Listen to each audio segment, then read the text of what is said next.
This is KVUE News at 5. Developing tonight, an Austin police officer punished for missing a gun during a pat-down, a mistake that cost a life. Bracing for impact. The Texas coast preparing for Tropical Storm Cindy. We're tracking the path. Good afternoon, I'm Terry Gruca. And I'm Mike Rush. First tonight, breaking news out of the Austin Police Department. Interim Police Chief Brian Manley has just suspended an officer for missing a gun during a pat-down. A teenager was hiding it and used it to kill himself. Tony Plohetsky has been following the developments. He joins us now with what he's learned. Tony? Well, Mike and Terry, Officer Ivan Wall was found to have violated the department's procedures and how to do a proper pat-down, and he will serve a 20-day unpaid suspension in a case with a tragic ending. I'm told that suspension was in lieu of termination and that in exchange, Officer Wall has agreed not to appeal. The shooting happened in the back of Officer Wall's patrol car in downtown Austin in January. The officer had been called to a store at Barton Creek Square Mall to investigate 19-year-old Zachary Anam for possible shoplifting. On the way to APD headquarters, Anam was able to get the weapon from his waist and shoot himself. Officer Wall has been under investigation since that time. Ken Cassidy, the president of the Austin Police Association, says, quote, no one can punish Officer Wall more than he has punished himself.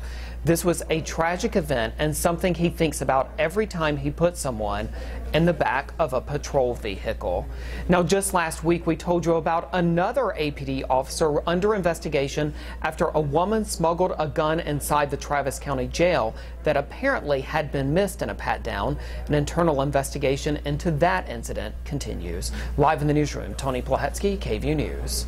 Thanks, Tony. New developments in the case of 4 women who claim they were sexually assaulted, kidnapped, and robbed while visiting Austin. It appears one of the suspects, who is still on the run, took to Facebook to say police have it all wrong, and he instead is the victim. KVUE's Tina Shively spoke with the family of another one of the suspects. She's live in South Austin tonight to break it all down for us. Tina?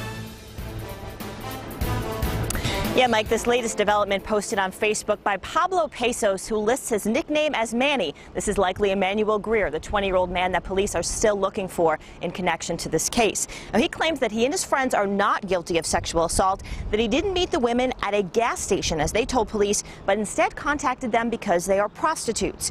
He goes on to say the girls stole a safe from him while at his apartment, and he and his friends held them and their phones only as a way to get his stuff back. The post also contains a video of their cell phone chat. A 23-year-old Dimitri Rogers is facing aggravated kidnapping and aggravated robbery charges in this case. Tonight, his girlfriend told me he had just started rooming with Greer and was not involved. I'm hoping those girls will tell the truth. I really do. We have 2 kids. I really do hope they do tell the truth.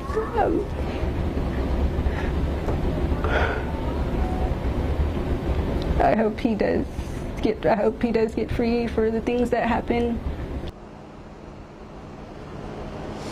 Now, the court documents in this case tell a different story. There, the women told police they went to the apartment to buy drugs, but instead were sexually assaulted and held hostage until one of them escaped and was able to call 911. Police Chief Brian Manley called them survivors, not victims, in a press conference last night, saying their detailed accounts helped police make the arrests that they have made so far in this case. APD telling us tonight they are investigating that post, so a lot of unanswered questions here. We will continue to follow this story for you. Live in South Austin, Tina Shively, KVUE News. An update now on a murder in San Marcos. Police arrested Kyle Sample, Nicole Moore, and a 14-year-old in the death of Ryan Kincaid. San Marcos police say the 4 met up for a drug deal at a laundromat. Witnesses say Kincaid was shot and the suspect stole his car and ran him over. Sample is charged with capital murder. Moore is charged with endangering a child. I want to give you a live look tonight from the Galveston seawall, where many are bracing for Tropical Storm Cindy. You can see the ocean churning out there. It is hours away from making landfall right along the Texas-Louisiana border. As people all along the coast, residents and summer visitors wait to see where Cindy goes. Adam Bennett is in Galveston tonight with the latest. It's the kind of day surfers have been waiting months for. Last year I missed all of the swells from the storms, so I'm glad I got to make the first one this year. Is awesome. But those big waves, rough waters, and high tide also had beachgoers searching for any remaining sand. We already had the house, so we were coming anyway. Fishermen competing with the pelicans for any remaining fish. They say it's the greatest time to fish, and we were proven wrong. They were proven wrong today. Another downside, all that extra water had nowhere to go but through the drains and onto some streets, from close to the causeway all the way down to the east end. Meanwhile, extra city crews have been working around the clock to clear debris, 2 dump trucks and counting, to keep the storm drains clear and help the water eventually flow back out. Almost the whole city, almost every block we didn't hit today.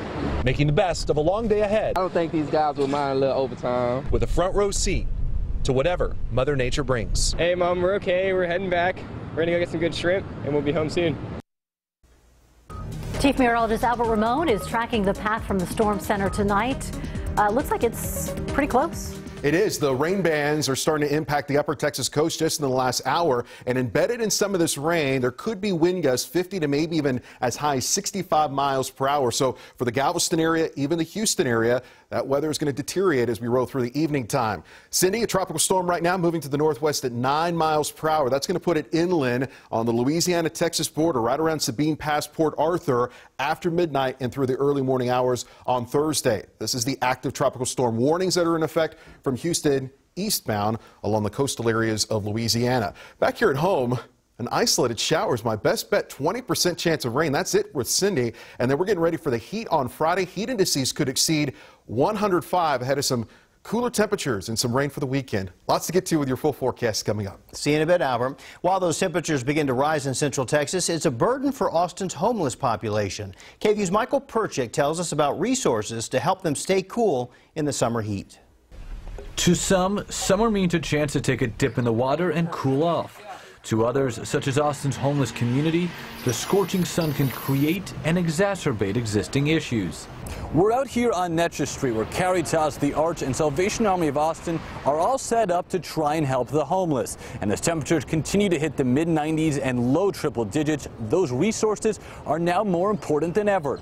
We absolutely do see more people coming in when the weather is extreme. Jan Gunter works for the Salvation Army of Austin, which offers shelter to about 320 people at their locations. Still, they have more than 500 people on a wait list.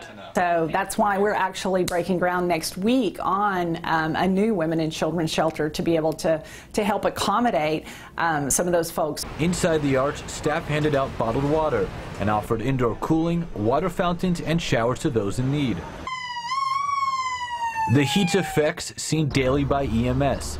Since June 1st, they've responded to 49 heat-related emergencies. The high temperatures can worsen existing issues, such as the effects of synthetic drugs. And with K2, one of those signs and symptoms is hyperthermia, increased body temperature. So if they're out in the elements and they're using some of these foreign substances and some of these illicit substances, this could increase their body temperatures again. And if you think someone is experiencing a heat-related emergency, EMS says you should move them out of the sun, cool them down with a wet towel, and call 911. In Austin, I'm Michael Perchick, KVUE News. Austin's heat plan is broken up into Phase 1 and Phase 2. They work with the National Weather Service and local emergency services, depending on the severity of the conditions. We have that info on KVUE.com. 1 week after the attack on the Republican congressional baseball team, the FBI is revealing new details about the investigation. The shooting appears to have been a crime of opportunity for a man who hated Republicans.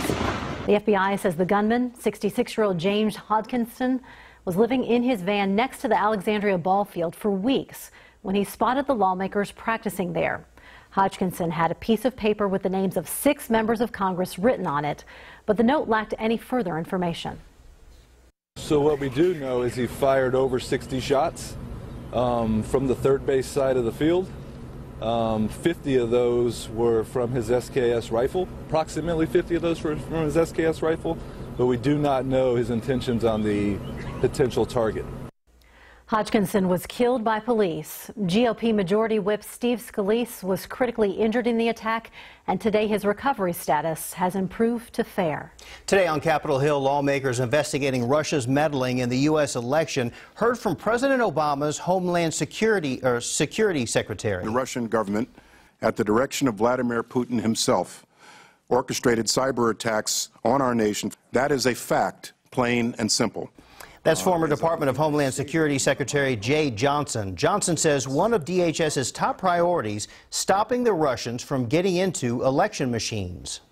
I was very concerned about what I was seeing, and this was on my front burner all throughout the pre-election period to encourage the states to come in and seek our assistance. He told senators Russia tried to hack into election systems of nearly 24 states, but there is no evidence showing the votes were changed in the 2016 presidential election. Johnson warns the U.S. should not lose sight of the big picture, stopping cyber attacks on our democracy.